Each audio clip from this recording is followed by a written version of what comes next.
মাঠে কুড়ায় পাওয়া খাওয়ার আমার বন্দুক খাওয়ায় আমার বন্ধুটা তো মনে হয় আজকে মরেই গেল গাইস। আজকে সকালে হাঁটতে গিয়ে একই দেখলাম একটা ছাগল ডিম পেড়ে পালিয়ে গেল গাইস। তাই আমি আর দেরি না করে দৌড়ে গেলাম ডিমের কাছে। ওয়াও, এটা তো একটা ডিম। আমি ডিম খেতে খুব ভালোবাসি।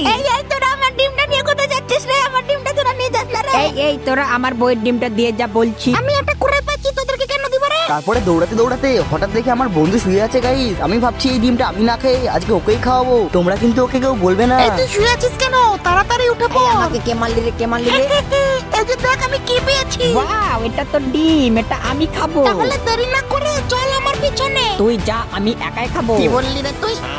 আরে খাস না রে, ওটা ওইভাবে খেতে হয় না। তুই কি পাগল নাকি? দে আমাকে, চল আমার সাথে, আমি দেখাচ্ছি। এই যে দেখ, এই ফাটিয়ে এই দিলাম। তুই আমার মাথাতে ফাটালি কেন রে? এবার আমার স্পেশাল মশলাটা দিয়ে কেটে দিলাম। এবার চল। আর তুই কি জানিস এই রেসিপিটা আমার ঠাম্মা আমাকে শিখিয়েছে?